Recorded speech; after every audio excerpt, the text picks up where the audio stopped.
सर्वप्रथम आप सभी को मेरा सेवा जोहार। क्रांतिकारी जय लंकेश, जय बिरसा, जय भीम। साथियों, आज मैं आप लोगों को एक हमारे पुरातात्विक धरोहर के संबंध में, हमारे पुरातात्विक प्रमाण पुरावशेष के जो एक किला है जहां मेरा निवास है, और उसी महल के बारे में आप लोगों को मैं बताने के लिए आज आपके बीच में उपस्थित हुआ हूं। यह महल जो आप देख रहे हैं मेरे पीछे में, वह महल है खंडवा महल, जो 9वीं और 8वीं सदी के मध्य में बनाया गया है। और यह महल एक विशेष वास्तुकला या विशेष एक इंजीनियरिंग कहे जाए, विशेष निर्माण के रूप में इसको बनाया गया है। यह जो महल बना है उसमें दो सतह 2 लेंटर डाला हुआ है, लेकिन उसमें एक लोह का एक तिनका भी नहीं लगा हुआ है। और इसका बकायदा 7 खंड में बना हुआ था पहले, नीचे में भी 3 खंड है। और इसका एक रहस्य आज तक किसी ने बता नहीं सका कि इसके पीछे क्या रहस्य है। लोग, हमारे पूर्वज लोग, मेरे दादा नाना लोग बताते थे मुझे कि यह महल एक ऐसे महल है, और यह जो गांव है, यह हरमो ग्राम, जो अपना बोला तहसील, जिला कबीरधाम, छत्तीसगढ़ स्टेट से है, और भोरमदेव से लगभग 3 किलोमीटर के दरमियान यह बना हुआ है। तो हमारे जो दादा थे, वो नाना थे, वो कहते थे कि यह जो महल बनाए हैं, तो यह महल बनाने के जो बनाए हैं वह जो यहीं रह करके, इस महल में रह करके यहाँ की जो कारीगर वगैरह थे, राजा महाराजा थे, वो भोरमदेव का निर्माण किए हैं। इस प्रकार से हमारे लोग, जो हमारे पूर्वज लोग बताते थे। इस महल का जो अभी जर्जर स्थिति में है, यह इनका उचित देख रेख नहीं होने के कारण से यह इस जर्जर स्थिति में है साथियों। लेकिन आज हमारे संगठन के द्वारा, कोयतुर संगठन के द्वारा, हमारे गुणवाना समाज के द्वारा इसका जो जीर्णोद्धार का कार्यक्रम अभी कार्य चल रहा है, इसको एक बहुत लंबे समय तक बचाए रखने की हमारी प्रयास चल रही है।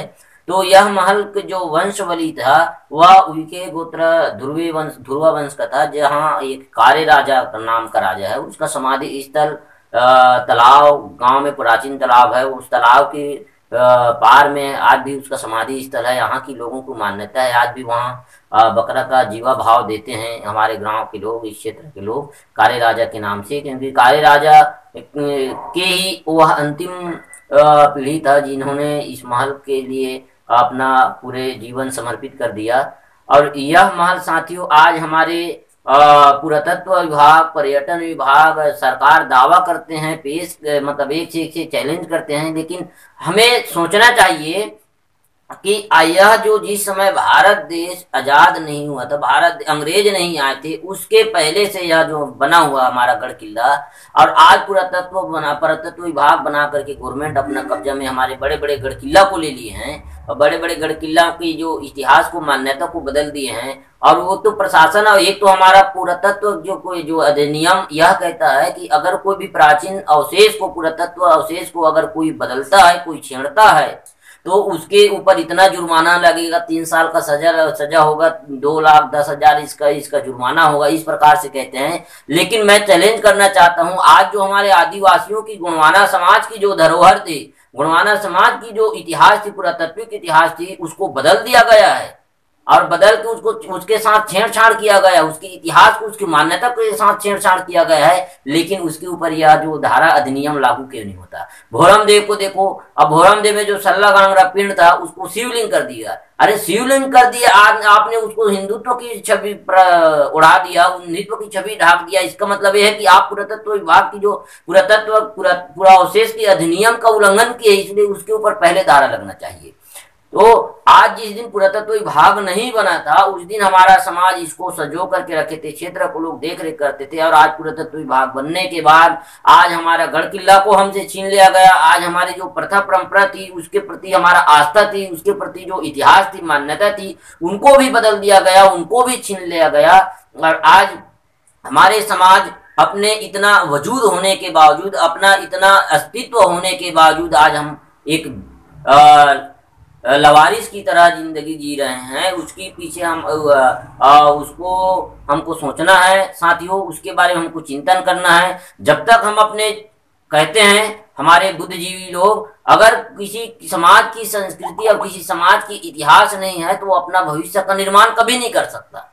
और जब हमारा इतिहास है और इतिहास होने के बावजूद इतिहास को बदला जा रहा है और हमारे लोग कुछ नहीं कर रहे, अगर हमारा इतिहास बदल दिया जाएगा तो हमारा भविष्य कभी नहीं बनेगा। क्योंकि आज भोरमदेव के इतिहास को बदल दिया गया, बड़ा बड़ा गढ़ किला के इतिहास को, उसकी मान्यता को बदल दिया गया, तो हमारे भविष्य को खत्म कर रहे हैं लोग। हमारे आने वाली पीढ़ी क्या समझेंगे, हमारे आने वाली पीढ़ी क्या जानेंगे उसके पीछे कि यहाँ ब्राह्मण लोग पूजा करते थे, ये शिवलिंग है, शंकर है। यानी हमारे पूर्वज शिवलिंग शंकर भगवान को पूजा करने वाले लोग थे। कौन कहेगा? हमारे भविष्य की आने वाली नौ पीढ़ी कहेगा। तो हम डायरेक्ट हिंदुत्व की छवि ओढ़ लिए हैं और हिंदुत्व की छवि को हमारे भविष्य के जो हमारे नौ पीढ़ी स्वीकार करेगा तो हमारा इतिहास ही खत्म होगा, हमारा वजूद ही खत्म हो जाएगा साथियों। इसलिए हमको लड़ना है। मैंने बहुत इधर के गढ़ किल्लाओं के बारे में जब इतिहास में अपना जो सब्जेक्ट लिया था, मैं इतिहास में जब अपना अध्ययन कर रहा था तो देखा, और आज भी आपको मेरा बात यकीन नहीं होता है तो आज भी वहां भोरमदेव में जाकर के देख लीजिए, वहां खनन हुआ है।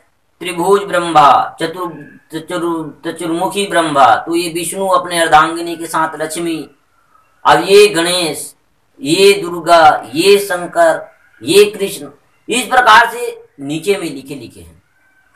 भाई आप जिस दिन दुर्गा शंकर पार्वती विष्णु नहीं था भैया, उस दिन उसमें हमारे शिलालेख को आपने क्या साबित करने की प्रयास किया कि ये विष्णु है, ये ब्रह्मा है, ये गणेश है, ये साबित करने की प्रयास किया। और हमारे लोग उसी के इतिहास के, उसी के जो वेद पुराण कपोल कल्पित कहानी के आधार पर उस जो शैलचित्र है उसके पीछे में कॉन्सेप्ट लगाता है, तर्क लगाता है साथियों।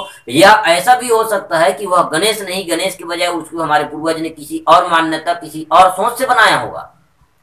आज जिस प्रकार से देखो शिवलिंग को आप देख लीजिए, सल्ला कांगड़ा पिन के रूप में बनाए थे, वहां नाग वांग नहीं लगा था।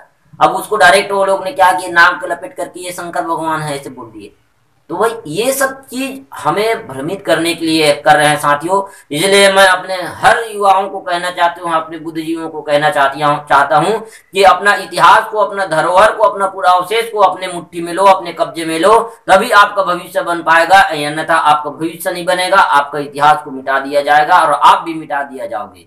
तो इसलिए साथियों इतना कह करके मैं अपने इस खंडवा महल के जो है इसके संरक्षण में लगा हुआ हूँ। और हमारा यह महल आज भी यह पुरातत्व के कब्जा में नहीं है, ना ही पर्यटन के कब्जा में है। यह हमारे ट्रस्ट की कब्जा में, इसका केयर टेकर मैं ही हूँ और इसका संरक्षण हमारे समाज के द्वारा किया जा रहा है। जिस क्षेत्र में, जिस जगह में, जिस जिला में या राज्य में हमारा कुछ ऐसा ऐतिहासिक कोई पुरातत्व धरोहर है तो उन के आसपास रहने वाले सभी मेरे साथियों से अपील है कि वो उसको अपने कब्जा में ले, उसका संरक्षण केयर टेकर स्वयं करें, क्योंकि हम सक्षम हैं अपने समाज की, अपने पूर्वजों की धरोहर को बचाए रखने के लिए साथियों। इतना कह करके आप सभी को मेरा जय सेवा, जय जोहार, जय फड़ापेन, जय गुणवाना, जय रावण।